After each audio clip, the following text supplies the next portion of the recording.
Welcome back to my YouTube channel. आज हम इस वीडियो में देखने वाले हैं कुछ क्रिटिकल इश्यूज जो हमने 2 दिन से प्रोडक्शन में फेस किए हैं।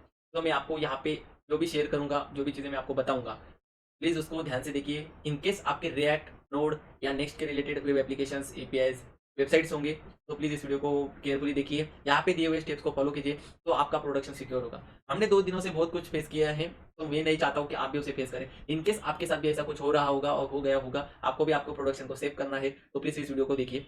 तो पर्टिकुलर आज हम जो बात करने वाले हैं, जो रिएक्ट टू शेल के बारे में बात करने वाले हैं, क्योंकि यहाँ पे ना प्रोडक्शन एनवायरनमेंट को बहुत बड़ा क्रिटिकल इशू इसने क्रिएट किया है रिएक्ट टू शेल्स में। ओके, ये इशू कई डेवलपर्स को पता भी नहीं होता है, लेकिन इससे आपका पूरा सर्वर मीन्स कॉम्प्रोमाइज हो सकता है। मीन्स आपका सर्वर आपके हाथ से चला जा सकता है। मेरे पर्टिकुलर 3 क्लाइंट के सर्वर्स थे, वीपीएस थे, वो पूरे टोटली 100% डाउन हो गए थे। रिक्वेस्टफुली हमने उसको मालवेयर अटैक हो गया था उस पे, लाइक कि उसके जो भी रिएक्ट टू शेल के बारे में जो हमें अपडेट नहीं था और जो हमने पुराने कोड्स अप थे उस पर्टिकुलर सर्वर्स पे, तो वो डायरेक्टली डाउन हो गए। वेबसाइट्स, वेब एप्लीकेशन, सॉफ्टवेयर सब डाउन हो गए थे, एपीआईज डाउन हो गए थे। एंड सडनली ये इतने फास्ट ये चीज़ हमारे सामने आई, क्योंकि हमें पता ही नहीं था कि एक्जैक्टली उस पर्टिकुलर सिचुएशन में कैसे रिएक्ट करें। क्योंकि सडनली सब क्लाइंट्स के कॉल आने लगे, सब क्लाइंट्स का मतलब एकदम 100 बम्बार्डिंग होने लगा कि सब कुछ डाउन हो गया। तो उस पर्टिकुलर सिचुएशन में हम बहुत कुछ ट्राई किए, चैट जीपीटी किया, एट द एंड हम कर भी क्या सकते थे, क्योंकि पूरा ही मालवेयर हमारे इस पे आ गया था। मालवेयर की वजह से हमारा पूरा सीपीयू 100% यूज होता था, एंड 100% सीपीयू यूज होने के बाद सर्वर शट डाउन हो रहे थे ऑटोमेटिकली। तो बेसिकली हमारे साथ हुआ क्या था, रिएक्ट टूल एक ऐसी मीन्स पैटर्न है कि जहाँ पे रिएक्ट कोड के अंदर यूजर कंट्रोल इनपुट्स किसी तरह सिस्टम कमांड के एग्जीक्यूशन तक पहुंच जाते हैं। पर्टिकुलर जो भी रिएक्ट मतलब जो पैटर्न्स फॉलो करता है, जैसे कि वेरिएबिलिटी जो पैटर्न फॉलो की जाती है रिएक्ट कोड के अंदर, वो यूजर कंट्रोल के इनपुट की तरह अपने सिस्टम कमांड एग्जीक्यूशन तक पहुंच जाती है। जैसे कि एक पर्टिकुलर हैकर होता है, वैसे सेम एज इट इज वो कमांड यहाँ पे हैकिंग ही है, एट द एंड वैसा कुछ हो जाता है। डायरेक्टली हमारे यहाँ तक पहुंचने तक वो क्या करता है, जैसे कि यूजर एक रिएक्ट करता है, सेम वैसे ही वो हमारे वेब एप्लीकेशन पे आता है। सेम रिएक्शन जैसे यूजर्स के होते हैं वैसे उसके होते हैं, डायरेक्टली इनडायरेक्टली हमारे प्रोडक्शन के अंदर वो चला जाता है। रिएक्ट खुद से एक सिस्टम कमांड नहीं चला सकता, मतलब पर्टिकुलर रिएक्ट का कोई कुछ पर्टिकुलर एक कमांड सेक्शन नहीं है। तो लेकिन रिएक्ट का क्या होता है, रिएक्ट बैकएंड, एपीआईज और शेल कमांड से चेन होता है। मींस एक रिएक्ट होता है, फिर वो एपीआई से कनेक्ट होता है, मतलब अपने बैकएंड से कनेक्ट होता है। तो इंटरनली वो एक चेन में, मतलब एक चेन होती है, उस चेन से उस होता है। आपको भी पता ही होगा इस चीज के बारे में। तो इस चेन में वो यूजर इनपुट इनकरेक्टली सैनिटाइज ना हो तो अटैकर शेल कमांड के इंजेक्ट कर सकता है। मींस आपके यहाँ पे कोई प्रोटेक्शन है ही नहीं है, पर्टिकुलर कोई फायरवॉल वगैरह कुछ ही नहीं है उस पर्टिकुलर ब्रांडविच के अंदर। मतलब फॉर एग्जांपल रिएक्ट है, नोड के एपीआई है, उसके अंदर कोई पर्टिकुलर क्या बोलते हैं उसको, ये नहीं है directly. For example upon wall पकड़ के चलिए, वॉल ही नहीं है उसके बीच में, तो अटैकर क्या करता है, उस पर कमांडिंग करता है और अंदर जाने का इंजेक्ट करता है। And we as an developer मुझे पता है कि बहुत सारे डेवलपर्स वो वॉल लगाते नहीं है, डायरेक्टली एपीआई ओपन होते हैं, और एपीआई ओपन होने के कारण हमारे अंदर सर्वर के अंदर आने का बहुत बड़ा कॉमन रीजन ये होता है, और उस रीजन की वजह से हमारे वो सर्वर के अंदर आ जाते हैं। सो अक्सर कहा जाता है कि शेल इंजेक्शन होते हैं, उसमें कमांड इंजेक्शन होते हैं, रिएक्ट बेस्ड कंपोनेंट इंजेक्शन होते हैं। एंड जो फ्रंट एंड का शेल होता है वो सबसे आसान होता है उसको अटैक करने के लिए, इसलिए उसको रिएक्ट टू शेल बोला जाता है। एंड वो front end to shell attack vectors में होता है, तो वो आसानी से हो जाता है। तो प्रोडक्शन में ये कैसे होता है, जैसे कि हर किसी का एक मानना होता है कि प्रोडक्शन में वो कैसे जाता है। तो रिएक्ट के आपके इनपुट्स होते हैं, जैसे कि file name, report type, user type, date range, filter parameters. अभी आपके ये सब चीजें आपके इसमें 100% होगी, क्योंकि आपके इसमें कुछ ना कुछ फॉर्म्स वगैरह रिलेटेड चीजें होंगी। एंड आपके यहाँ पे होगी, आपके यहाँ पे वॉल्स नहीं होगी, फायरवॉल सेटअप नहीं होगा आपके सर्वर पे। तो ये चीजें हमने फेस की, जो आपको फेस करनी ही है एट द एंड। सो आपको इसको कैसे हैंडल करना है मैं आपको तो बताऊंगा, बट पहले अपने प्रॉब्लम्स को समझ लीजिए, फिर उसके सॉल्यूशंस को समझेंगे।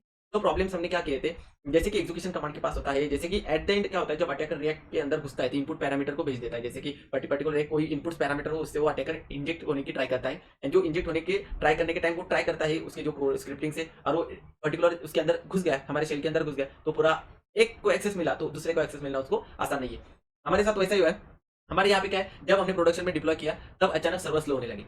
फॉर एग्जांपल हमने प्रोडक्शन हमारा चालू है, सर्वर स्लो होने लगे, हमारे लॉग मिसिंग हो गए, जितने भी हमारे लॉग थे सब कुछ मिसिंग हुए, और कुछ सस्पिशियस कमांड के संकेत हमें मिले। जैसे फॉर एग्जांपल हमने चेक किया तो डॉकर डेमॉन करके हमारे यहाँ पे मल्टीपल टाइम्स ना डॉकर के फाइल्स रन होते थे, और जो हम रन करते नहीं, और रन करते नहीं तो हमें पता कैसे चला, तो हमने सर्वर पे स्क्रिप्टिंग करना स्टार्ट किया। उस टाइम पे हमने सर्वर पर कंटिन्यूअसली मतलब स्टार्ट किया कि हमें एक्जैक्टली उस सोल्यूशन तक जाना था। हमने रिबूट किया, रिस्टार्ट किया सर्वर को, बट स्टिल कोई प्रॉब्लम, कोई सोल्यूशन तक हम पहुंचे नहीं। सो डिबग करने पे पता चला कि हमारे जो API endpoint user input sanitize नहीं हो रहे थे, मतलब जो इनपुट्स थे वो एकदम ओपन थे, तो वैल्यू बैकएंड में जो स्क्रिप्ट पहुंच रही थी एकदम ओपनली जा रहे थे। तो एक अटैकर टेस्ट कर रहा था कि कमांड इंजेक्ट कर सकते हैं या नहीं।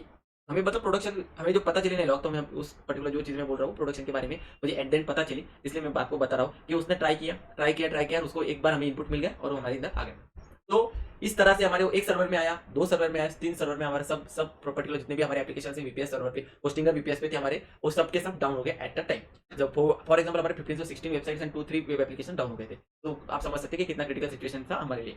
सो रिएक्ट टू शेल्स ट्रिगर कैसे होता है, मतलब आपको कैसे पता चलेगा। तो सबसे पहले रिएक्ट इनपुट में मतलब जो पेलोड होगा वो मिलिशियस होगा। फॉर एग्जांपल एपीआई उस इनपुट को वैलिडेट नहीं करती, एपीआई उसको वैलिडेट नहीं करता है, बैकएंड उसको शेल कमांड से डायरेक्ट यूज कर लेते हैं। मतलब अभी इनकेस आप भी टर्मिनल डायरेक्टली एक्सेस करते होंगे तो प्लीज स्टॉप इट, आप डायरेक्टली टर्मिनल एक्सेस मत कीजिए। डायरेक्ट पर्टिकुलर आप आपके पास इंस्टेंस हो तो आप इंस्टेंस को कनेक्ट करके टर्मिनल एक्सेस करते होंगे सर्वर का, तो मत कीजिए, वो भी बहुत डेंजरस है। एसएसएच की जनरेट कीजिए, पुट्टी जनरेट कीजिए और पुट्टी से कनेक्ट कीजिए। ठीक है, अभी ये सब चीजें तो हो गई। फॉर एग्जाम्पल आपका सीपीयू 100% फुल हो गया, आपका सर्वर डाउन हो गया, अभी आपको करना क्या है? सबसे पहले आपको तो स्क्रिप्टिंग करनी है, आपको सबसे पहले चेक करना है कि पर्टिकुलर उसको सॉल्व कैसे किया जाए। सबसे पहले आपको डायरेक्टली आपका सर्वर शट डाउन करना है फॉर सम टाइमिंग उसको स्टॉप कीजिए। इनिशियल आपका सर्वर डायरेक्टली 100% डाउन हो, इससे आपको थोड़ा स्टॉप कीजिए। स्टॉप करने के बाद जो भी आपके पैकेजेस है, आपका रिएक्ट नोड के पैकेजेस है, स्क्रीन पे जो दी हुई कमांड है उसको आपको वहां पे डालना है। आप समझ के चलिए आपका रिएक्ट है, नेक्स्ट है और नोड है। ठीक है, आप उसको सबसे पहले अपडेट कीजिए लेटेस्ट वर्जन पे। लेटेस्ट वर्जन पे अपडेट करना मोस्ट इंपॉर्टेंट है, क्योंकि ये सब इशू प्रीवियस वर्जन की वजह से ही हुए, हमें बाद में पता। पैकेजेस अपडेट करने, बैकएंड हार्डिंग अपडेट कैसे करें? मतलब फॉर एग्जांपल आपको बैकएंड बहुत अनसिक्योर हो तो उसको सिक्योर करना है। फॉर एग्जांपल आपके एपीआई एंड पॉइंट ओपन है तो आप उसको प्लीज डायरेक्टली उसको ब्लॉक कीजिए, कॉर्स पॉलिसी लगाइए। ठीक है, सेकंड थिंग, आपका सर्वर आप डायरेक्टली एक्सेस कर रहे होंगे टर्मिनल से, प्लीज उसको बंद कीजिए, एसएसएच की जनरेट कीजिए एंड पर्टिकुलर एक ही डिवाइस से उसको एक्सेस करने का ट्राई कीजिए फॉर टाइम भी। ठीक है, एनपीएम चेक कीजिए, आउटडेटेड पैकेजेस होंगे तो उसको डायरेक्टली न्यू वर्जन पे अपडेट कीजिए। सेकंड, एनपीएम अपडेट करना है आपको, हर जगह पे एनपीएम अपडेट करना है। एनपीएम इंस्टॉल करना है, जो मेजर पैकेजेस ब्रेकिंग हो प्रीवियस ओल्ड वर्जन के उसको पैकेज नेम डाल के लेटेस्ट अपडेट करना है। फॉर एग्जांपल आपके रिएक्ट एक्सवाई से एक्सप्रेस है, फॉर एग्जांपल इसको आपको ऐसे डायरेक्टली जो स्क्रीन पे दिए हैं मैंने उस तरह से आपको अपडेट करने। लास्ट में आपको जो भी है फुल सिक्योरिटी ऑडिट करना है, NPM audit, NPM audit fix, NPM audit fix post, ये सब आपको कर लेने। ठीक है, अभी ये हो गया आपका फ्रंट एंड की सिक्योरिटी। फ्रंट एंड की सिक्योरिटी तो अपने पास आ गई। बैक एंड में कैसे फिक्स करें? बैक एंड में आपको करना है सबसे पहले जो भी इनपुट्स है उन इनपुट्स को आपको वैलिडेशन देना है। फॉर एग्जांपल आपके पास कोई भी इनपुट्स आ रहे हैं उसको वैलिडेशन देना है, नेम है तो आपको नेम के जैसे वैलिडेशन देने हैं डायरेक्टली। मतलब स्पेशल कैरेक्टर आपके यहाँ पे कोई यूजर इनपुट में ऐसी चीजें रखिए जो ह्यूमन बीइंग डाल ही नहीं सकता। फॉर एग्जांपल उसको आपको डायरेक्टली वैलिडेशन लगाना है, जैसे कि कोई एंड 2 बार डाल नहीं सकता, कोई हैश 2 बार डाल नहीं सकता। ये कुछ चीजें हमारी ह्यूमन बीइंग्स नहीं कर सकते, वो चीजें आपको वैलिडेशन में लगनी, क्योंकि वही हैकर्स ट्राई करते और वही इंजेक्ट करते। ठीक है, ये हो गया आपका बैकएंड का भी सॉल्यूशन। अभी एनवायरनमेंट को कैसे अपडेट करना है, जैसे कि आपको एसएसएच की ऐड करनी है, एसएसएच की ऐड करने के बाद आपको एसएसएच की से ही पूरी चीजें करनी है। एंड सेकंड थिंग, आपको फायरवॉल लगाना है आपके सर्वर पे, सबसे बढ़िया फायरवॉल, सबसे फर्स्ट आपको फायरवॉल करना है। एंड आपके सर्वर पे आपको एनपीएम को, नोड को एंड ऑल सर्वर्स स्टैटिस्टिक को, जितने भी सर्वर के वर्जन है उसको अपडेट करना है। सबसे पहले ये कीजिए, मिडलवेयर स्ट्रॉन्ग कीजिए। ओके, एंड इन केस आपको कुछ लगता है तो मुझे कनेक्ट कीजिए, मैं आपको 100% अवेलेबल हूँ आपके लिए कनेक्ट करने के लिए। Thank you so much. जहाँ तक वीडियो देखा है तो प्लीज लाइक कीजिए, सब्सक्राइब कीजिए, क्योंकि मुझे भी प्रोडक्शन में प्रॉब्लम आया है, आपको भी प्रोडक्शन में प्रॉब्लम ना आए, इसलिए मैं वीडियो बना